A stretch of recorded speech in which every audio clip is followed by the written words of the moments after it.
Well, I better get started with this video for June 11th, 2017 that I've titled Accessories to the Crime of the Ages. Yes, as I said in my last video, the one ultimately responsible for the crimes against humanity is the Creator who abdicated his/her responsibility by allowing what we have called the devil to take over planet Earth as the God of this world. Of course, there have been many accomplices. I didn't put the Y on many. I didn't notice it till just now. Both human and non-human. These accomplices became accessories to the criminal agenda that has perverted human experience, leading to the drama we see playing out in current events. These charlatans have used the fake money system to build a massive war machine, brainwashing people worldwide and planning genocide on a scale so massive that it is beyond belief for most. I am so sorry that my own faith has been challenged to the point where my prayers have become angry and desperate pleas to one who I was told was omnipotent, omnipresent, and omniscient. Folks, I'm so very tired of the struggle we have all been forced to endure. Indeed, I have spent most of the day in either sleeping, because I didn't get much sleep last night. I was still awake 3:15 in the morning. I mean, of course, I went to hear my son's band play last night, and I didn't get home till about 1 o'clock. So, but I just couldn't fall asleep and that's the way it's been all day. I mean, I've fallen into some sleep, but I've been mostly sitting, pondering the situation that I see, not so much for myself. If I die, it's no big deal. So I've lost the dream. I've lost my purpose for being. But what about humanity? You know, some people are still able to hold on to hope. So when I make a video like I made the previous video and perhaps this one too, I mean, I don't want to undermine people's faith or confidence or belief, but by the same token, as I see it, we've been led down a primrose path to believe that some God that is all powerful and all knowing and aware of all the stuff that's going on, and that God does nothing. And so many people believe that God is going to do something. Some believe that God is going to just separate the worlds. Well, the worlds have already been separated. Wake up. Wake up. There are two different kinds of beings on this planet. Those that still maintain a level of benevolence and goodwill toward others, that don't try to build walls of separation. Those that genuinely are able to see at least remnants or fragments of the bigger picture, if not the whole. None of us, I don't think any of us see the whole picture. That's the sad truth. None of us can see the whole picture. But I personally can see enough to realize that these charlatans, that I've called them, are still hell-bent on creating a World War III that reduces the world's population to 500 million people, getting rid of at least 6 billion people that they're willing to destroy. That's why they have the poisons in our medicines. That's why they have the poisons in our food. That's why they have the poisons that they put in our air. That's why everything that we are given in this world that's created by these malevolent beings is for destruction, not to build life, but to tear life down. And it does not resonate with me. It doesn't make sense. It's insane.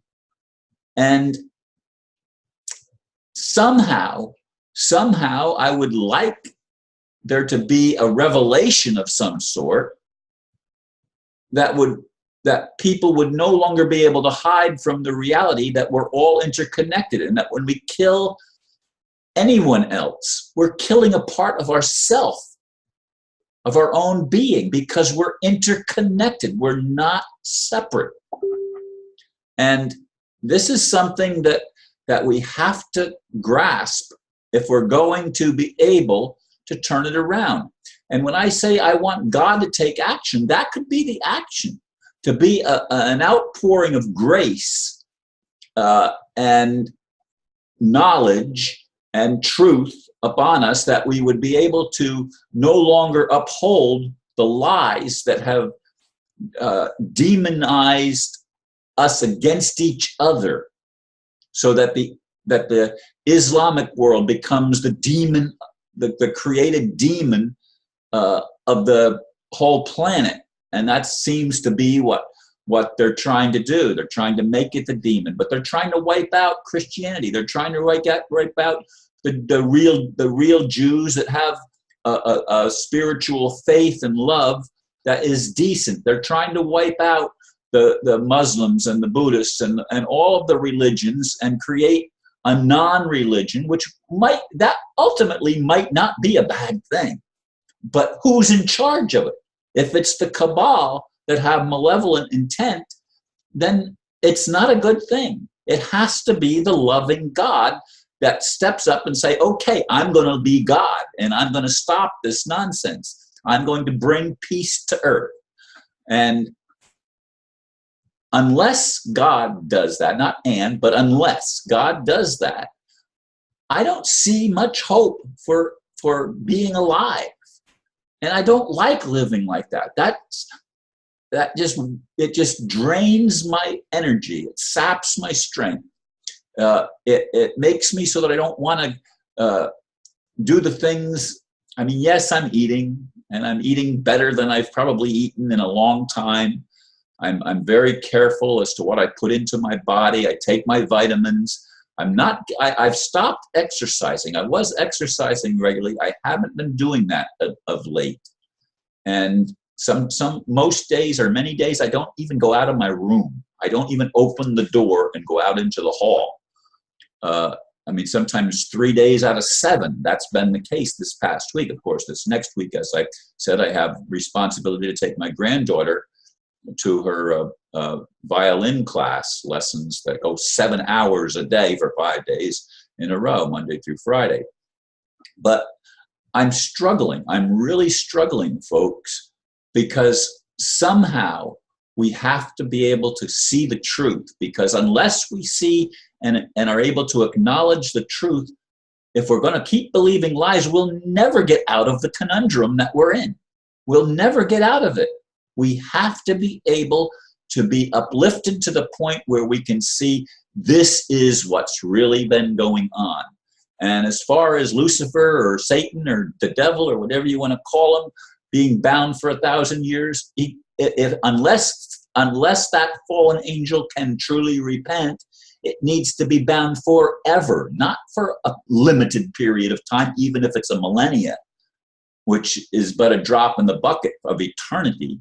You know, when you base the age of the earth and you see how long it's taken some of the natural canyons and underground things to form, we realize how old the earth itself is.